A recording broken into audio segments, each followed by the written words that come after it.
Vitla come here. ಹೇಳಿ ಜಾಜತ್ಗೆ. ನಿಮ್ಮಿಬ್ರಿಗೂ ಒಂದು ಕೆಲಸ ವಹಿಸ್ತೀನಿ, ಅದನ್ನ ನೀವು ನಿರ್ವಂಚನೆಯಿಂದ ಮಾಡ್ಬೇಕು. ಮಸಾಲ ದೋಸೆಗೆ ಅಂತ 500 ರೂಪಾಯಿ ಕೊಟ್ಬಿಟ್ರೆ ನೀವೆಲ್ಲ ಹೇಳಿದ್ರೆ ಅಲ್ಲಿಗೆ ಹಾಳಾಗಿ ಹೋಗ್ಬಿಡ್ತೀವಿ. ಹಾಳಾಗಿ ಹೋಗೋದು ಏನೂ ಬೇಕಾಗಿಲ್ಲ. ಮುದ್ದಾನಂದ ಸ್ವಾಮಿಗಳಂತ ಒಬ್ರು ಇದ್ದಾರೆ. ಅವರು ಮುಂಚೆ ತೀರಾ ಬಡವರಾಗಿದ್ರಂತೆ, ಒಂದೊಂದು ತುತ್ತಿಗೂ ಸಿಕ್ಕಾಪಟ್ಟೆ ಕಷ್ಟಪಡ್ತಿದ್ರಂತೆ. ಆದ್ರೆ ಈಗ ಅವರು ದೊಡ್ಡ ಆಶ್ರಮ ಕಟ್ಟಿ ತುಂಬಾ ಚೆನ್ನಾಗಿದ್ದಾರೆ. ನೀವಿಬ್ರು ಆ ಆಶ್ರಮ ಸೇರ್ಕೊಂಡು ಅವ್ರ ಉಪನ್ಯಾಸ ಕೇಳಿದ್ರೆ ನಿಮ್ಮಿಬ್ರಿಗೂ ಒಳ್ಳೆ ಬುದ್ಧಿ ಬರುತ್ತೆ. ನಮ್ಮ ಮುದ್ದಿನ ಸೊಸೆ, ಇಷ್ಟು ಒಳ್ಳೆ ಬುದ್ಧಿ ಹೇಗ್ ಬಂತು ಅಂತಾನೆ ಗೊತ್ತಾಗ್ತಿಲ್ವೇ?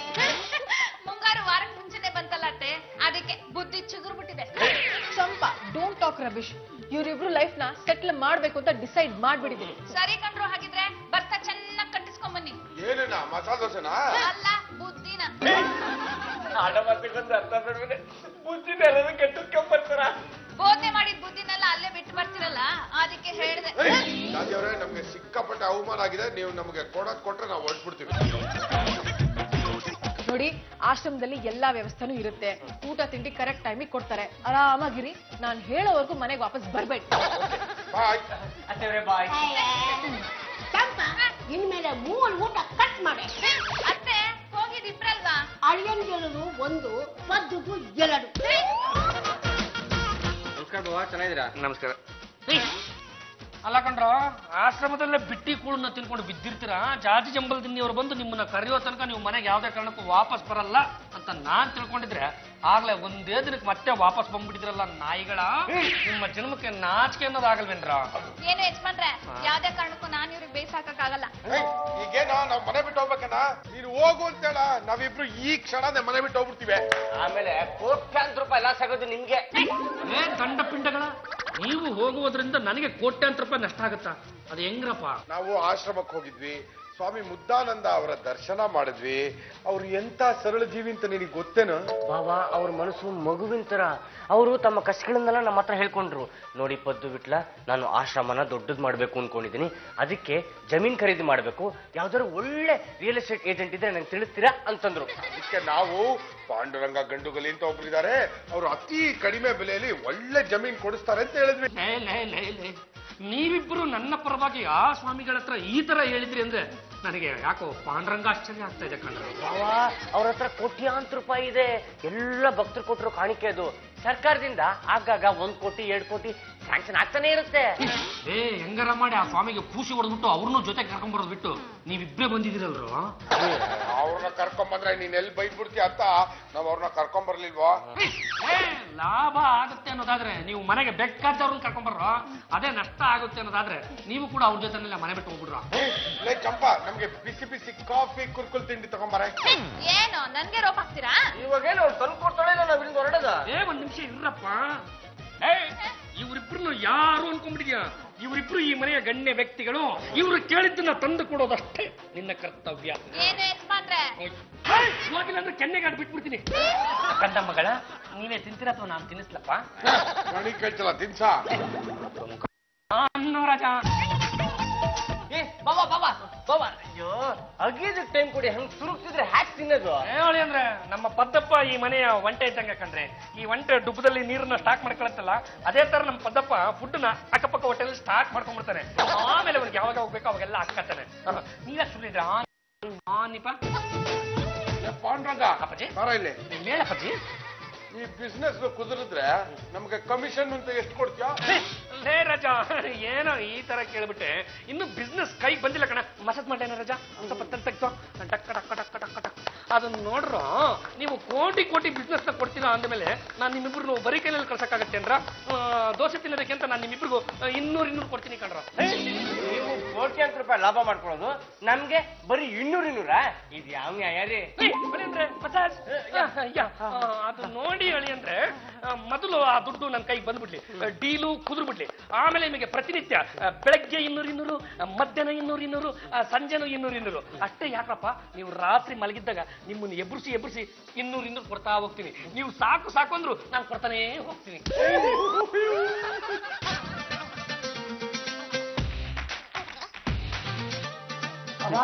ಬಾಬಾ, ಸ್ವಾಮಿಗಳು ಬಂದಿರಿ, ಬೇಗ ಬನ್ನಿ. ಸ್ವಾಮಿಗಳೇ, ತಾವು ಬಂದು ನಮ್ಮ ಮನೆ ಪವಿತ್ರವಾಗಿ ಹೋಯ್ತು. ಜೈ ಸದ್ಗುರು. ಇವ್ರು ಯಾರು ನಿಮ್ಮ ತಮ್ಮನೆ? ನನ್ನ ಮಗ ಪಾಂಡುರಂಗ. ಲಂಗ ನಮ್ಮ ಮಾತೃಶ್ರೀಗೆ ರಕಾರ ಪ್ರಾಬ್ಲಮ್ ಇದೆ. ನನ್ನ ಹೆಸರು ಪಾಂಡುರಂಗ ಗಡ್ಗರಿ ಅಂತ. ಎಡಗೆ ಐತಿರು ವೀರಕ್ಕೆ ಸರಿ, ಬಲಗೆ ಐತಿರು ವೀರ ಮದಕರಿ. ಡೋಂಟ್ ವರಿ, ನಿಮ್ ಬಗ್ಗೆ ಇವರಿಬ್ರು ಬಹಳಷ್ಟು ಹೇಳ್ಬಿಟ್ಟಿದ್ದಾರೆ. ಅದಾಗೆ ಈ ರಿಯಲ್ ಎಸ್ಟೇಟ್ ಬಿಸ್ನೆಸ್ ಅನ್ನ ತಾವು ಎಷ್ಟು ವರ್ಷಗಳಿಂದ ನಡೆಸ್ಕೊಂಡು ಬಂದಿದ್ದೀರಿ? ಒಳ್ಳೆ ಪ್ರಶ್ನೆ. ಅದು ಇಂತಿಷ್ಟು ವರ್ಷ ಅಂತ ಏನು ಖಚಿತವಾಗಿ ಹೇಳೋದಕ್ಕೆ ಬರಲ್ಲ ಸ್ವಾಮಿಗಳೇ. ಅದು ನನಗೆ ತಿಳುವಳಿಕೆ ಬಂದಾಗಿಂದ, ನನಗೆ ಬುದ್ಧಿ ಬಂದಾಗಿಂದ ಈ ವ್ಯವಹಾರನ ನಾನು ಡೀಲ್ ಮಾಡ್ತಾ ಇದ್ದೀನಿ ಸ್ವಾಮಿಗಳೇ. ಎಂತೆಂಥವ್ರಿಗೆ ಎಂತೆಂಥ ಜಾಗಗಳನ್ನ ಡೀಲ್ ಮಾಡ್ಕೊಟ್ಬಿಟ್ಟಿದ್ದೀನಿ. ಅದೇ ಈ ಬೆಂಗಳೂರಿನಲ್ಲಿ ಏರ್ಪೋರ್ಟ್ ಮಾಡ್ಬೇಕು ಅಂತ ಹೇಳಿ ಎಲ್ಲರೂ ಜಾಗಕ್ಕೆ ತಡ್ಕಾಡ್ತಾ ಇದ್ರು ಸ್ವಾಮಿಗಳೇ. ಅದೇನಳಿ ಪಕ್ಕ ಏರ್ಪೋರ್ಟಿಗೆ ಜಾಗ ಡೀಲ್ ಮಾಡ್ಕೊಟ್ರೆ ಯಾರು ಅನ್ಕೊಂಡ್ರೆ ನಾನೇ. ಹೌದೇನು? ಬರೀ ಅಷ್ಟೇ ಅಲ್ಲ ಸ್ವಾಮಿಗಳೇ, ಈ ಲಿಂಗನಮಕ್ಕಿ ಡ್ಯಾಮ್ನ ಎಲ್ಲಿ ಕಟ್ಟೋದಂತ ತಲೆ ಮಲ್ಕ ಎತ್ಕೊಂಡು ಕೂತಿದ್ರು. ಕಾರ್ಕೊಂಡೋಗಿ ಇಲ್ಲಿ ಕಟ್ಟರು ಅದೇನಾಗತ್ತೆ ನಾನು ನೋಡ್ತೀನಿ ಅಂತ ಸಜೆಷನ್ ಕೊಟ್ಟವನೇ ನಾನು. ನಾನು ನಿಮ್ಮ ಹತ್ರ ಬಂದಿದ್ದು ಬಹಳ ಒಳ್ಳೇದಾಯ್ತು. ಈಗ ನನಗೆ ಒಂದು ಒಳ್ಳೆ ಜಾಗದಲ್ಲಿ 5 ಎಕರೆ ಜಮೀನು ಬೇಕಲ್ಲ. 5 ಎಕರೆನ? ಇವತ್ತಿನ ದಿನಮಾನಸದಲ್ಲಿ 1 ಎಕರೆ ಏನಿಲ್ಲ ಅಂದ್ರೆ ದರಿದ್ರಕ್ಕೆ 1 ಕೋಟಿ ರೂಪಾಯಿ ಹೋಗುತ್ತೆ. ಅದು 1 ಕೋಟಿ ಆಗುತ್ತೋ 2 ಕೋಟಿ ಆಗುತ್ತೋ ನನಗೇನಪ್ಪ ಗೊತ್ತಾಗಬೇಕು. ಒಟ್ಟಿನಲ್ಲಿ ನೀನ್ ಎಷ್ಟು ಕೇಳ್ತೀಯಾ ಅಷ್ಟು ಕೊಡ್ತೀನಿ. ಅಷ್ಟಾದ್ರೆ ಸಾಕು ಸ್ವಾಮಿಗಳೇ, ಇನ್ನು ತಡ ಮಾಡೋದ್ ಬೇಡ. ನಾಳೆನೇ ನಿಮ್ಮನ್ನ ಒಂದು ಜಾಗಕ್ಕೆ ಕರ್ಕೊಂಡು ಹೋಗ್ತೀನಿ. ನೀವು ಒಂದ್ಸಲ ಆ ಜಾಗ ನೋಡ್ಬಿಡಿ. ನಿಮ್ಮ ಮನಸ್ಸಿಗೆ ಬಂತು ಅಂದ್ರೆ ನಿಂತ ಜಾಗದಲ್ಲೇ ಡೀಲ್ ಮಾಡ್ಬಿಡೋಣ. ನಿಂತೋ ಕುಂತೋ ಒಟ್ಟಿನಲ್ಲಿ ಡೀಲ್ ಮುಗಿಸ್ಬಿಡೋಣ. ನಾನಿನ್ನು ಬರ್ತೀನಿ. ಸರಿ. ಜೈ ಸದ್ ಬಾಬಾ ಹೆಂಗೆ ಸೂಪರ್ ಕಂಡ್ರ. ಅಲ್ಲ ನಾನು ನಿಮ್ಮಿಬ್ರು ಏನೋ ಅನ್ಕೊಂಡಿದ್ದೆ, ನೀವು ಅದಲ್ಲ ಕಂಡ್ರ. ಅದು ನೋಡಿ ಸ್ವಾಮೀಜಿ, ಅಲ್ಲಿ ಕಾಣಿಸ್ತಾ ಇದೆಯಲ್ಲ ಬದ, ಆ ಬದದಿಂದ ಅಲ್ಲಿ ತುದಿನೇ ಅಲ್ಲಿವರೆಗೂ ಕರೆಕ್ಟ್ ಆಗಿ 5 ಎಕರೆ ಆಗುತ್ತೆ ಜಾಗ. ಏನಿಸ್ತು ಸ್ವಾಮಿಗಳೇ? ಜಾಗ ನಮ್ಮ ಆಶ್ರಮ ಕಟ್ಟೋದಕ್ಕೆ ಪ್ರಶಸ್ತವಾಗಿದೆ. ಮೇಲ್ಗಡೆ ಕುಟೀರ ಕಟ್ಬಿಟ್ಟು ಕೆಳಗಡೆ ಪ್ರವಚನ ಮಾಡ್ಕೋಬಹುದು. ಜಾಗದ ಓನರ್ ನೀವು ಆದ್ಮೇಲೆ ಕೆಳಗಡೆ ಏನ್ ಬೇಕಾದ್ರೆ ಮಾಡ್ಕೊಳ್ಳಿ. ನನಗೇನು ಪಾರ್ಟಿ ಎಕರೆಗೆ 1.25 ಕೋಟಿ ಮಾಡ್ತಾವನೆ. 1.25 ಲಕ್ಷ ಕೊಟ್ಬಿಡ್ತಾನ? 1 ಕಾಲ ಅಂದ್ರೆ 1 ಕೋಟಿ ಅಂತ ಸ್ವಾಮಿಗಳೇ. ನಾನಲ್ವಾ, ನಾನು ಮಾತಂದ್ರೆ ಅವ್ನು ಮೀರಲ್ಲ. ಹಂಗ ಹಿಂಗ ಮಾಡಿ 1ಕ್ಕೆ ಕೂರ್ಸ್ಬಿಡ್ತೀನಿ. ನೀವು ಎಷ್ಟು ಕಾರ ಕೂರಿಸ್ಕೊಳ್ಳಿ, ನಿಮ್ಮ ಮಾತಿಗೆ ನಾನು ಬದ್ಧ. ಬಾಬಾ ಹೆಂಗೆ? ಸೂಪರ್. ಗುರುಗಳೇ ಗೋಪಾಲ್ ಸ್ವಾಮಿ ಹೊಟ್ಟೆ ಒಳಗಡೆ ಉಣ್ಣಾಗಿತ್ತಲ್ಲ, ಅದು ಬ್ಲಾಸ್ಟ್ ಆಗಿದೆ ಅಂತೆ. ತಕ್ಷಣವೇ ಆಪರೇಷನ್ ಮಾಡ್ಬೇಕಂತೆ. ಅದಕ್ಕೆ ಆಸ್ಪತ್ರೆಗೆ ಈಗಲೇ 50,000 ರೂಪಾಯಿ ಕಟ್ಬೇಕಂತೆ. ಅಯ್ಯಯ್ಯೋ ವಿಧಿಯೇ, ಎಂತಹ ಸತ್ವ ಪರೀಕ್ಷೆನಪ್ಪ. ನಾನು ಜಮೀನ್ ನೋಡೋದಕ್ಕೆ ಅಂತ ಬರೀ ಕೈದಲ್ಲಿ ಬಂದ್ಬಿಟ್ನೆ. ಪಾಂಡುರಂಗ ಅವರೇ, ನಿಮ್ಮಿಂದ ಒಂದು ಸಹಾಯ ಆಗ್ಬೇಕಿದೆ. ಈಗ ಏನ್ ಹೇಳಿ ಸ್ವಾಮೀಜಿ? ಒಂದು ಜೀವದ ಅಳಿವು ಉಳಿವಿನ ಪ್ರಶ್ನೆ. ಏನಿಲ್ಲ, ಈಗ 50,000 ರೂಪಾಯಿ ನೀವು ನನಗೆ ಕೊಡಿ. ಈ ಜಮೀನು ವಿಚಾರವಾಗಿ ಕಮಿಷನ್ ಮಾತಾಡ್ತೀವಲ್ವಾ, ಆವಾಗ ಈ 50,000 ಸೇರಿಸಿ ನಿಮಗೆ ಕೊಡ್ತೇನೆ. ಕೋಟಿ ವ್ಯವಹಾರ ನಡೆಸುವಾಗ 50,000 ರೂಪಾಯಿ ಯಾವ ಲೆಕ್ಕ? ಅದಲ್ಲದೆ ನೀವೇ ನಮ್ಗೆ ಹೊಸಬ್ರೆ ತೊಗೊಂಡ್ರಿ ಸ್ವಾಮಿ 50,000. ನಾನು ಮುಟ್ಟಲ್ಲ, ಸಿಸ್ಟಿಂಗ್ ಕೊಡಿ. ಬಾಪ ಅರ್ಪಿಸ್ಕೊಂಡು ನೋಡಪ್ಪ, ಈಗಲೇ ಇಮಿಡಿಯೇಟ್ ಆಗಿ ಆಪರೇಷನ್ ಮಾಡ್ಬೇಕು ಅಂತ ಹೇಳು. ಆ ಜೀವ ಉಳಿಬೇಕು ನನಗೆ. ಹೋಗು ಬೇಗ.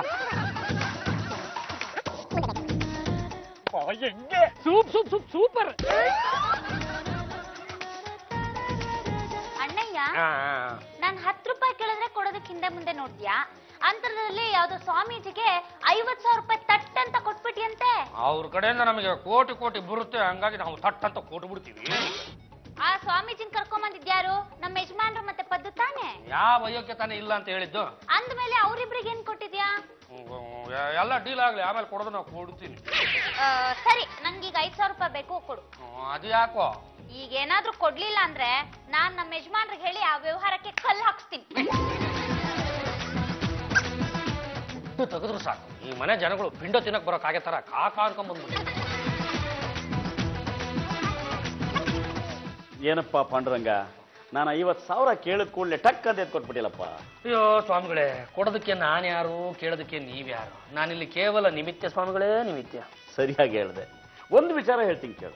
ಒಂದೇನು 2 ಹೇಳಿ, ನಿಮ್ಮಂತವ್ರು ಹೇಳ್ತೀನಿ ಅಂದ್ರೆ ಕೇಳಿಸ್ಕೊಂತೀವಿ. ಕೊಡೋ ದೇವರು ಹೇಗೋ ಕೊಡ್ತಾನೆ, ಎಲ್ಲಿಂದನೋ ಕೊಡ್ತಾನೆ. ನಾನು ಯಾರು, ನೀನ್ ಯಾರು? ನಾನು ಯಾಕೆ ಇಲ್ಲಿಗೆ ಬಂದೆ, ನೀನ್ ಯಾಕೆ ಅಲ್ಲಿಗೆ ಬಂದೆ? ನಾವಿಬ್ರು ಜಮೀನ ನೋಡೋದಕ್ಕೆ ಯಾತಕ್ಕೆ ಹೋದೆ? ಅದೇ ಟೈಮ್ಗೆ ಅವನು ಯಾಕೆ ಆಸ್ಪತ್ರೆ ಸೇರ್ಕೊಂಡ? ರೇ ಮಗನೇ, ಸ್ವಾಮಿಗಳು ಹೇಳ್ತಾ ಇರೋದು ನಿಜ ಕಣೋ. ನಮ್ಗೆ ಎಷ್ಟು ಋಣ ಇದೆಯೋ ಅಷ್ಟೇ ನಮ್ಗೆ ಸಿಗೋದು ಅಂತ ಹೇಳ್ತಾ ಇದ್ದಾರೆ. ನೋಡಿದ್ರ, ನಿಮ್ಮ ತಾಯಿಯವರು ಎಷ್ಟೊಂದು ವಿಷಯ ತಿಳ್ಕೊಂಡಿದ್ದಾರೆ. ಅವರು ಸ್ವಾಮಿಗಳೇ, ನಾನು ಎಷ್ಟೋ ಸ್ವಾಮಿಗಳನ್ನ ನೋಡಿದ್ದೀನಿ, ಆದ್ರೆ ತಮ್ಮಷ್ಟು ಸರಳವಾದ ಸ್ವಾಮಿಗಳನ್ನ ನಾನು ನೋಡೇ ಇರಲಿಲ್ಲ. ನೋಡಿ ರಂಗಮ್ಮನವರೇ, ನಿಮ್ಗೊಂದು ವಿಷಯ ಹೇಳ್ತೀನಿ. ನಿಮ್ಮ ಮಗ ಕೊಟ್ಟಿದ್ದು ದುಡ್ಡಲ್ಲ, ಪ್ರಾಣ. ಹೌದಾ? ದೊಡ್ಡ ಮಾತು ಇದು, ದೊಡ್ಡ ಮಾತು. ಹಂಗೆ. ಆಹಾ, ಎಂಥ ಮಗನ್ನ ಹೆತ್ತಿದ್ದೀರ ತಾಯಿ. ಅವನು ಮಗ ಅಲ್ಲ, ಮುತ್ತು ಮುತ್ತು. ಸಮಾಜಕ್ಕೆ ಇಂಥವ್ರು ಬೇಕು. ಅವನು ಕೊಟ್ಟಿರೋದು 50,000 ಅಲ್ಲ, ಅದು ಪ್ರಾಣ. ಅದರಿಂದ ಅವನು ಬದುಕು ಉಳಿದಿದ್ದಾನೆ. ನಾಡಿದ್ದು ಆಸ್ಪತ್ರೆಯಿಂದ ಡಿಸ್ಚಾರ್ಜ್ ಆಗ್ತಾ ಇದ್ದಾನೆ. ಇದಕ್ಕಿಂತ ಆನಂದ ಇನ್ನೇನು ಬೇಕ್ರಪ್ಪ? ಅಲ್ಲ, ಹಂಗಂದ್ಬಿಟ್ಟು ಜೀವನ ಪರ್ಯಂತ ಬರೀ ಆನಂದ ಪಡ್ಕೊಂಡಿರಕ್ಕಾಗಲ್ಲ. ಕೊಟ್ಟಿದ್ದು ಯಾವಾಗ ವಾಪಸ್ ಬರುತ್ತೆ ಅಂತ. ಅದನ್ನೇ ನಾನು ಪದೇ ಪದೇ ಹೇಳ್ತಾ ಇರೋದು. ನೀನು ಕೊಟ್ಟಿರೋದು ದುಡ್ಡಲ್ಲ, ಪ್ರಾಣ. ಕೊಟ್ಟಿರೋ ಪ್ರಾಣನ ವಾಪಸ್ ತಗೋತೀಯ? ಯೋಚನೆ ಮಾಡು. ಹಾಗೂ ಬೇಕೇ ಬೇಕು ಅಂತಂದ್ರೆ ಅವನ್ನ ಕೊಂದ್ಬಿಡು. ಅವನ ಹೆಸರಲ್ಲಿ 1 ಲಕ್ಷ ರೂಪಾಯಿ ಇನ್ಶೂರೆನ್ಸ್ ಇದೆ, ಅದನ್ನ ನಿನಗೆ ಕೊಡಿಸ್ತೀನಿ. ಆಗಬಹುದಾ? ಸರಿ ಬಿಡಿ, ಅದಕ್ಕೇನಂತೆ, ಹಂಗೆ ಮಾಡೋಣ. ಮುಚ್ಚ ಬಾಯಿ, ಹಾಗೆಲ್ಲ ಯಾರಾದ್ರೂ ಮಾಡ್ತಾಳೇನೋ? ಕೊಡ್ತಾಳೆ ಬಿಡು, ಯಾಕೆ ಯೋಚನೆ ಮಾಡ್ತೀಯಾ? ಈಗ ನಾವು ಜಮೀನ್ ನೋಡಿದೀವಲ್ಲ, ಅದ್ರ ರೆಕಾರ್ಡ್ಸ್ ಎಲ್ಲ ನೀವು ರೆಡಿ ಮಾಡ್ಕೊಂಡ್ಬಿಟ್ರೆ ಕೂತು ಮಾತು ಮುಗಿಸ್ಬಿಡೋಣ. ಬೇಕಾದ್ರೆ 1-2 ಕೋಟಿ ರೂಪಾಯಿ ಅಡ್ವಾನ್ಸು ಕೊಟ್ಬಿಡ್ತೀನಿ. ಅದಕ್ಕಿಂತ ಮುಂಚೆ ನಾನೀಗ ಸ್ವಲ್ಪ ಭಕ್ತಾದಿಗಳನ್ನ ನೋಡೋಕೆ ಹೋಗೋ ಕಾರ್ಯಕ್ರಮ ಇದೆ. ಕಾರ್ನಲ್ಲೇ ಹೋಗಬೇಕು. ಸ್ವಲ್ಪ ಹಣದ ಸಮಸ್ಯೆ ಎದುರಾಗಿದೆ. ಒಂದು 10,000 ರೂಪಾಯಿ ಇದ್ರೆ ಬೇಕಾಗಿತ್ತು. ಯಾಕೆಂದ್ರೆ ಇವತ್ತು ಭಾನುವಾರ ನೋಡಿ. ಸತ್ತಾಗಿದ್ದೇನೆ ಸ್ವಾಮಿಗಳೇ, ನಾನೇನಾದ್ರು ನಿಮ್ಮ ಪಾಲಿಗೆ ಸತ್ತಾಗಿದ್ದೇನೆ ಸ್ವಾಮಿಗಳೇ? 50 ಕೊಟ್ಟು ಇನ್ನು ಮತ್ತೆ ಯಾವ ಲೆಕ್ಕ?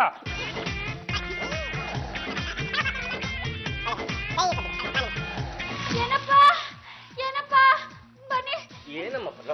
ಕಬೋರ್ಡಲ್ಲಿ 5,000 ರೂಪಾಯಿ ಇಟ್ಟಿದ್ದೆ, ಅದಕ್ಕೆ ಕಾಣಿಸ್ತಿಲ್ಲಪ್ಪ. ಯಾವುದಮ್ಮ ಅದು 5,000 ರೂಪಾಯಿ? ನಮ್ಮ ಅಣ್ಣನ ಹತ್ರ ಕಾಡಿ ಬೇಡಿ 5,000 ರೂಪಾಯಿ ಕಿತ್ಕೊಂಡಿದ್ದೆ. ಡ್ರೆಸ್ ಮೆಟೀರಿಯಲ್ ತಗೊಳ್ಳೋಣ ಅಂತ ಇವತ್ತು ಹೋಗಿ ನೋಡ್ತೀನಿ, ಇಲ್ವೇ ಇಲ್ಲ. ಅದು ಏನಾಯ್ತು ಗೊತ್ತಮ್ಮ ಪಲ್ಲು, ನಮ್ಮ ಸ್ವಾಮೀಜಿಗಳಿದಾರಲ್ಲ, ಅವರು ಆರೋಗ್ಯ ಸಿಕ್ಕಾಪಟ್ಟೆ ಹದಗೆಟ್ಟು ಬಿಟ್ಟಿತ್ತು ಕಣಮ್ಮ. ಅದಕ್ಕೆ 5,000 ರೂಪಾಯಿ ತಗೊಂಡೋಗಿ ಅವ್ರಿಗೆ ಕೊಟ್ಟುಬಿಟ್ಟೆ. ಏನ್ ಹೇಳ್ತಿದ್ದೀರಪ್ಪ?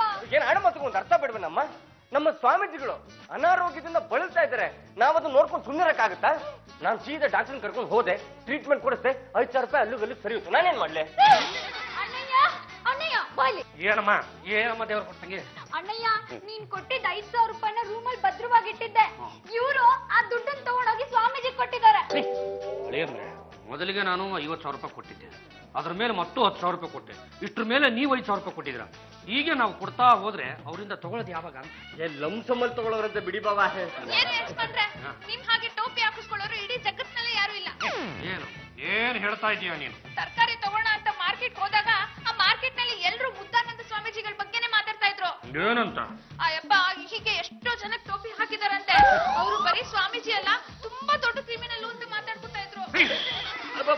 ನೋಡಿ, ನೀವೇನೇ ವಿಚಾರಿಸೋ ಹಾಗಿದ್ರು ಜಾಜತ್ಕಿನ ವಿಚಾರಿಸಿ. ಯಾಕೆಂದ್ರೆ ಆ ಸ್ವಾಮೀಜಿಗಳು ನಮ್ಗೆ ಪರಿಚಯ ಆಗೋ ಹಾಗೆ ಮಾಡಿದ್ದು ನಮ್ ಜಾಜತ್ಕಿನೇ. ರೇ ಚಾಚಂಬಲ್ದಿನವ್ರೆ, ಬನ್ರಿ, ಗಂಡ್ಸ್ ಹಾಕಿದ್ರೆ ಬನ್ರಿ ಇಲ್ಲಿ. ಅಭಿ, ಸುಮ್ನೆ ಯಾಕೆ ಶೌಟ್ ಮಾಡ್ತಾ ಇದ್ದೀರಾ? What happen? What happened? ರೇ, ಸ್ವಾಮೀಜಿನ ದೊಡ್ಡದಾಗಿ ಮನೆ ಕರ್ಸಿದ್ರಲ್ಲ, ಅವನು ಬಂದಾಗ ನಾನು 50,000 ರೂಪಾಯಿ, ಅದಾದ ಮೇಲೆ 10,000 ರೂಪಾಯಿ, ಅದಾದ ಮೇಲೆ ನಾನು 5,000 ರೂಪಾಯಿ ಇವಳಿಗೆ. ಏನು ಎತ್ತ ಅಂತ ಎನ್ಕ್ವೈರಿ ಮಾಡಿದೆ, ಮನಿ ಕೊಟ್ಟಿದ್ದು ನಿಮ್ ತಪ್ಪು. ಅದಕ್ಕೆ ನಾನೇನ್ ಮಾಡ್ಲಿ? ನನ್ ಮಹಿಳಾ ಸಂಘಕ್ಕೆ ಹೋಗಕ್ಕೆ ಲೇಟ್ ಆಗ್ತಾ ಇದೆ. ಬಾಯ್. ದಂಡ ಪಿಂಡಗಳ, ನೀವ್ ಅದ್ ಏನ್ ಮಾಡ್ತಿರೋ ಎತ್ತ ಮಾಡ್ತಾರೋ ನಂಗೆ ಗೊತ್ತಿಲ್ಲ ಕಣ. ಆ ಸ್ವಾಮೀಜಿ ಯಾವ ಸ್ಥಿತಿನಲ್ಲಿ ಇದ್ದಾನೋ ಆ ಸ್ಥಿತಿನಲ್ಲಿ ಬೇಗ ಈ ಮನೆ ಎತ್ತಕೊಂಡ್ಬಂದ್ರು. ಅವ್ರಿಗೆ ತುಂಬಾ ಹುಷಾರಿಲ್ಲ ಕಣ. ಅವನನ್ನ ಎತ್ತಕೊಂಡ್ ಬನ್ನಿ, ನಾನ್ ಟ್ರೀಟ್ಮೆಂಟ್ ಕೊಡ್ತೀನಿ ಅಂತ ಹೇಳಿ ಆ ಟ್ರೀಟ್ಮೆಂಟ್ ಕೊಡ್ಸೋ ನೆಪದಲ್ಲಿ ನಾನು ಕೊಟ್ಟರ ದುಡ್ಡನ್ನೆಲ್ಲ ಹಂಗಂಗೆ ವಸೂಲಿ ಮಾಡ್ಕೊಂಡ್ಬಿಡ್ತೀನಿ. ಸ್ವಾಮಿಗಳೇ, ತಾವು ನಮ್ಮ ಮನೆಗೆ ಬಂದಿದ್ದು ನನಗೆ ತುಂಬಾ ಸಂತೋಷ ಆಯ್ತು. ತಮ್ಮ ಆಶೀರ್ವಾದ ಸದಾ ನನ್ನ ಮೇಲೆ ಇರಬೇಕು. ಯಾಕೆ ಹೇಳಿ, ಸ್ವಾಮಿಗಳು ತಮ್ಮ 2 ಕೈನ ಕಡಿದು ನಿಮ್ಗೆ ಕೊಟ್ಬಿಡ್ತಾರೆ. ಅವ್ 2 ಕೈನ ಪರ್ಮನೆಂಟ್ ಆಗಿ ತಲೆ ಮೇಲೆ ಫಿಕ್ಸ್ ಮಾಡ್ಕೊಂಡ್ಬಿಡಿ, ಆಶೀರ್ವಾದ ಮಾಡ್ದಂಗಿರುತ್ತೆ. ಜಾಗ ಖಾಲಿ ಮಾಡ್ರಿ. ಸ್ವಾಮೀಜಿಗಳಿಗೆ ಹುಷಾರಿಲ್ಲ ಅಂತ ಕೇಳ್ಪಟ್ವಿ.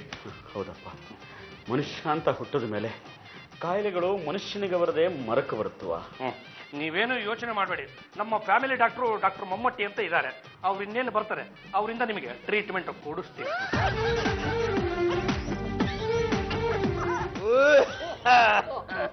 ಸ್ವಾಮಿಗಳು ಅಲ್ಲ, ಸ್ವಾಮಿಗಳಿಗೆ ಆರೋಗ್ಯ ಹದಗೆಟ್ಟಿರ್ಬೇಕಾದ್ರೆ ನಿಮ್ಮಂತ ನರಮನುಷ್ಯರ ಪಾಡೇನು ಹೇಳಿ. ಆಡ ಮಾತುಗೊಂದು ಅರ್ಥ ಬಿಡ್ಬೇಡ ಡಾಕ್ಟರ್ ಮಮ್ಮಟ್ಟಿ ಅವರೇ. ಅಲ್ಲ, ಸ್ವಾಮಿಗಳು ಅಂದ್ರೆ ಅವ್ರೇನು ದೇವ್ರು ಅನ್ಕೊಂಡ್ಬಿಟ್ಟಿದ್ರ? ಅವರು ನಮ್ಮ ತರನೇ ನರಮನುಷ್ಯರು. ಅವ್ರಿಗೂ ಆವಾಗ ಕಾಯಿಲೆ ಕಸಾಯಿಲೆಗಳೆಲ್ಲ ಅಡ್ಕಸ್ತಾ ಇರ್ತವೆ ಅಲ್ವಾ ಸ್ವಾಮಿಗಳೇ? ಮುಟ್ನಂತ ಮಾತು. ನೀವೇನು ಯೋಚನೆ ನೋಡಿ, ನಾನು ಡಾಕ್ಟರ್ ಮಮ್ಮೂಟಿ ಅಂತ ನಾನು ಇರ್ಬೇಕಾದ್ರೆ ಯಾವ ಕಾಯಿಲೆ ಹತ್ರ ಸುಳಿಯಲ್ಲ. ಸ್ವಾಮಿಗಳೇ, ಇವ್ರ ಬಗ್ಗೆ ಹೇಳೋದನ್ನು ಮರ್ತು ಬಿಟ್ಟಿದ್ದೆ. ನಮ್ಮ ಡಾಕ್ಟರ್ ಆಗೋದಕ್ಕಿಂತ ಮೊದಲು ಈ ಹೆಣಗಳನ್ನು ಕೊಯ್ಯೋ ಡಿಪಾರ್ಟ್ಮೆಂಟ್ ತಪ್ಪಿಲ್ಲ ಬಿಡಿ. ಯಾಕೆ ಅಂದ್ರೆ ಬದುಕಿದ್ದಾಗ ಕೊಯ್ದರೆ ಆಪರೇಷನ್ ಅಂತ, ಸತ್ತ ಮೇಲೆ ಕೊಯ್ದರೆ ಪೋಸ್ಟ್ ಮಾರ್ಟಮ್ ಅಂತಾರೆ. ಆದರೆ ಕೊಯ್ಯುವ ಚಾಕು, ಕೊಯ್ಯುವ ಡಾಕ್ಟ್ರು ಇಬ್ಬರೂ ಒಂದೇ. ಹೆಸರುಗಳು ಬೇರೆ ಬೇರೆ ಅಷ್ಟೇ. ಅಷ್ಟಿಲ್ಲದೆ ಹೇಳಿದಾರ ಬಲ್ಲವರು, ದೇವನೊಬ್ಬ ನಾಮ ಹಲವು. ಮೊತ್ತಂತ ಮಾತು ಸ್ವಾಮೀಜಿಗಳೇ, ಒಂದೇ ನಿಮಿಷ ಹಿಂಗೋಗಂತ ಬರ್ಲಿ. ಡಾಕ್ಟರ್ ಮುಮ್ಮಟಿ ನಿಮ್ ಜೊತೆ ಮಾತಾಡ್ಬೇಕು. ಡಾಕ್ಟರ್ ಮುಮ್ಮಟಿಜಿ, ಆ ಕಾಯಿ ಸ್ವಾಮೀಜಿ ನನಗೆ ಒಂದು 65,000 ರೂಪಾಯಿದು ಉಂಡೆ ನಮ್ಮ ತಿಕ್ಬಿಟ್ಟವನೆ. ಅದಕ್ಕೋಸ್ಕರ ನಿಮ್ಮನ್ನು ಕರ್ಕೊಂಡ್ ಬಂದಿದ್ದೀನಿ. ಅದು ನೋಡಿ ನಿನಗೆ ಆ ಕಾಯಿಲೆ ಇದೆ, ಈ ಕಾಯಿಲೆ ಇದೆ ಅಂತ ಹೇಳ್ಬಿಟ್ಟು ನನಗೆ 65,000 ರೂಪಾಯಿ ವಸೂಲಿ ಮಾಡ್ಕೊಡಿ. ಹಾಗೆ ನಿಮ್ಮ ಫೀಸ್ 200-300 ಇರುತ್ತಲ್ಲ, ಅದನ್ನ ಅವನ ಹತ್ರ ವಸೂಲಿ ಮಾಡ್ಕೊಳ್ಳಿ. ನಿಮಗೆ 65,000 ರೂಪಾಯಿ, ನನಗೆ ಜೊತೆ 200-300 ಅಟ್ಲೀಸ್ಟ್ 10,000 ರೂಪಾಯಿ ಬೇಡ ನನಗೆ. ನೋಡೋಣ ಅವನ್ ತಾನೆ, ನಿಮ್ಗೆ ಎಷ್ಟು ಬೇಕೋ ಅಷ್ಟನ್ನ ವಸೂಲಿ ಮಾಡ್ಕೊಳ್ಳಿ. ಈ ಡೀಲ್ಗೆ ಓಕೆ ಇದ್ರೆ ಮಾತ್ರ ನನ್ನ ಜೊತೆಗೆ ಬನ್ನಿ, ಇಲ್ಲಾಂದ್ರೆ ಆ ಕಡೆ ಇನ್ನೊಂದು ಡೋರ್ ಇದೆ, ಹಂಗೆ ಹೋಗ್ಬಿಡಿ. ಡಾಕ್ಟರ್ ಮುಮ್ಮಟಿ ಸರ್, ಸ್ವಾಮೀಜಿ ನಮ್ಮ ಮನೆಗೆ ತುಂಬಾ ಬೇಕಾದವರು, ಅದರಲ್ಲೂ ಮುಖ್ಯವಾಗಿ ನನಗಂತೂ ಸಿಕ್ಕಾಪಟ್ಟೆ ಬೇಕಾದವರು. ಹಾಗಾಗಿ ಏನನ್ನೂ ಬಿಡಬೇಡಿ, ಎಲ್ಲ ಫುಲ್ ಡಿಟೇಲ್ ಆಗಿ ಚೆಕ್ ಮಾಡ್ಬಿಡಿ. ಎಲ್ಲಿ ಸ್ವಾಮೀಜಿ ತಮ್ಮ ಹಸ್ತಾನ್ ಕೊಡ್ತೀರಾ? ಸ್ನಾನ ಮಾಡಿದ್ದೀರಿ? ಇವನು ಫೋನ್ ಮಾಡಿದಾಗ ನಾನು ಹೆಣ ಕುಯ್ತಾ ಇದ್ದೆ, ಇನ್ನು ಸ್ವಾಮೀಜಿಯವ್ರು ಕರೆದ್ರ ಅಂತ ಸ್ನಾನ ಮಾಡೋ ಬದಲು ತಲೆ ಮೇಲೆ ನೀರನ್ನ ಪ್ರೋಕ್ಷಣೆ ಮಾಡ್ಕೊಂಡ್ ಬಂದಿದ್ದೇನೆ. ಹಾಗಾದ್ರೆ ದೋಷ ಇಲ್ಲ. ನಿಮಗೆ ಈ ಕಾಯಿಲೆ ಎಷ್ಟು ದಿವಸದಿಂದ ಇದೆ ಸ್ವಾಮೀಜಿ? 2 ದಿನದಿಂದ. ನೀರೇನಾದ್ರೂ ವ್ಯತ್ಯಾಸವಾಯ್ತು? ಆಗಿರ್ಬೋದು. ಈ ಭಕ್ತಾದಿಗಳ ಕೋರಿಕೆ ಮೇರೆಗೆ ನಾವು ಆ ಊರು ಈ ಊರು ಆ ಮನೆ ಈ ಮನೆ ಅಂತ ಸುತ್ತಾ ಇರ್ತೀವಲ್ವಾ, ಎಲ್ಲೋ ಏನೋ ಕುಡಿದು ಬಿಟ್ಟು ಹೆಚ್ಚು ಕಮ್ಮಿ ಮಾಡ್ಕೊಂಡ್ಬಿಟ್ಟವ್ರೆ ಮುತ್ನಂತ ಮಾತು. ನಿಮಗೆ ಯಾವುದೋ ವಿಶೇಷವಾದಂತ ಕಾಯಿಲೆ ಬಂದ್ಬಿಟ್ಟಿದೆ. ಇದನ್ನ ಹೀಗೆ ಬಿಟ್ರೆ ಇದು ಡೆಂಗ್ಯೂ ಜ್ವರಕ್ಕೆ ತಿರುಗಿ ನೀವು ಗೋವಿಂದ ಆಗೋಗ್ಬಿಡ್ತಾರ. ಇಲ್ಲ ಇಲ್ಲ, ನಾನೇನು ಸುಮಾರು ದಿನಗಳು ಬದುಕಿರಬೇಕು ಅಂತ ನನ್ನ ಆಸೆ ಅಲ್ಲ, ಭಕ್ತಾದಿಗಳ ಆಸೆ. ಅದು ಯಾವಾಗ್ಲೂ ಹಿಂಗೆ ಸ್ವಾಮೀಜಿಗಳೇ, ಮನುಷ್ಯನಿಗೆ ತಾನು ಸಾಯ್ತೀನಿ ಅಂತ ಗೊತ್ತಾದ ತಕ್ಷಣ ಬದುಕಬೇಕು ಅನ್ನೋ ಆಸೆ ಒಳಗಿಂದ ಹಂಗಂಗೆ ಚಿಗರ್ಬಿಡುತ್ತಂತೆ. ಮುತ್ನಂತ ಮಾತು. ಅದಕ್ಕೆ ಹುಡುಕ್ಬಿಟ್ಟು ಹೇಳಿದೆ. ವೈದ್ಯರೇ, ನನ್ನ ಕಾಯಿಲೆ ಇನ್ನೂ ಪ್ರಾರಂಭಿಕ ಹಂತದಲ್ಲಿದೆ ಅಂತ ನಿಮಗೆ ಗೊತ್ತಾದ ಮೇಲೆ ಏನಾದ್ರು ಔಷಧಿ ಕೊಟ್ಟು ಅದನ್ನ ವಾಸಿ ಮಾಡ್ಬೋದಲ್ಲ? ಒಂದು ಇಂಜೆಕ್ಷನ್ ಇದೆ, ಅದನ್ನ ಕೊಡ್ಬೋದು, ಅದು ಸ್ವಲ್ಪ ದುಬಾರಿ ಆಗುತ್ತಷ್ಟೇ. ದುಬಾರಿ ಅಂದ್ರೆ ಎಷ್ಟು ಆಗ್ಬೋದು? ಏನಿಲ್ಲ, ಒಂದು 75,000 ರೂಪಾಯಿ ಆಗುತ್ತೆ ಅಷ್ಟೇ. ಬರೀ 75,000? ನಾನು ಯಾವಾಗಲೂ ಹಣಕ್ಕೆ ಮಹತ್ವ ಕೊಟ್ಟನೇ ಅಲ್ಲ. ಇದು ಪಾಂಡುರಂಗನಿಗೆ ಚೆನ್ನಾಗಿ ಗೊತ್ತು. ಅದಕ್ಕೆ ಅಲ್ವಾ ಸ್ವಾಮಿಗಳೇ ನಾನು ನಿಮ್ಮನ್ನ ಈ ಮನೆ ಕರ್ಸ್ಕೊಂಡಿರೋದು. ಡಾಕ್ಟ್ರೆ ಕೊಟ್ಬಿಡ್ಲಾ ಇಂಜೆಕ್ಷನ್?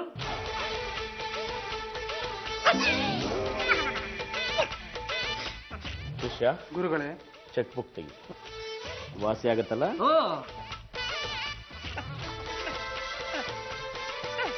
Injection fees 75,000. ನಿಮ್ಮ ಫೀಸ್ ಎಷ್ಟು? ಏನು ಬೇಕಾಗಿಲ್ಲ, ಕೊಟ್ಬಿಡಿ ಸಾಕು.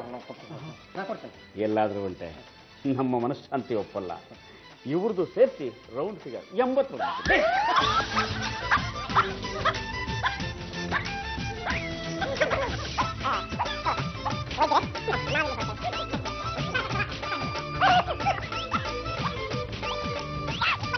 ಪಾಂಡ್ರಗ, ಇದ್ರಲ್ಲಿ ನನಗೆ ಎಷ್ಟು ಕೊಡ್ಬೇಕು ಅಂತ ಗೊತ್ತಾನೆ?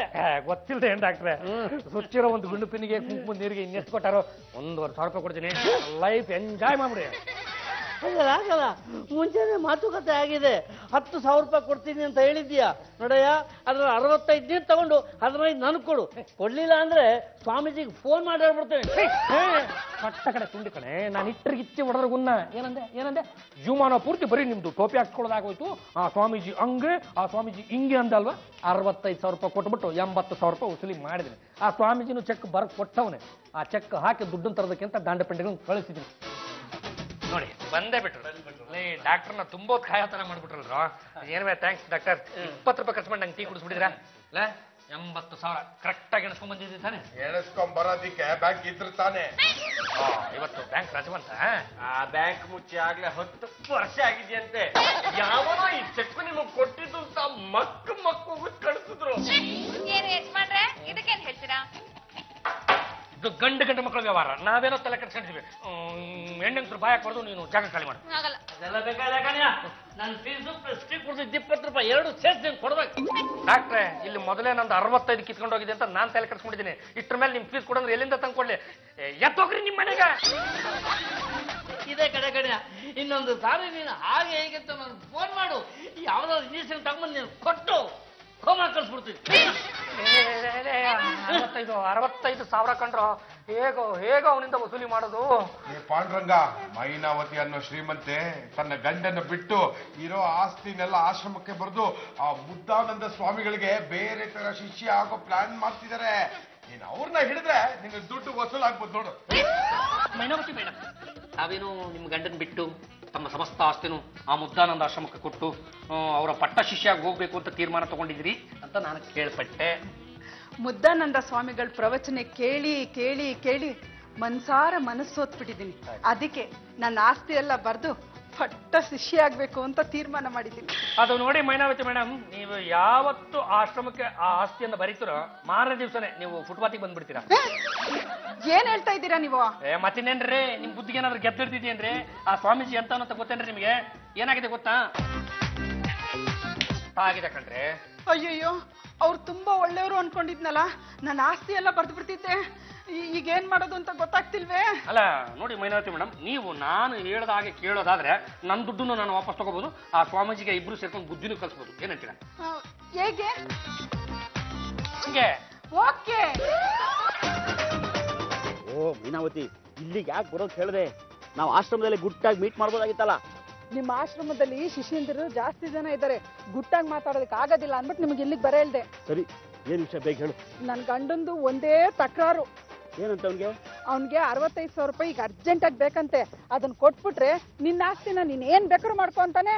ಸರಿ, ನಾನು ನಿನಗೆ 65,000 ರೂಪಾಯಿ ಕೊಟ್ರೆ ನಿನ್ನ 10 ಕೋಟಿ ಆಸ್ತಿನ ನಾನು ಆಶ್ರಮ ಬರೀತೀಯಾ? ಗ್ಯಾರಂಟಿ.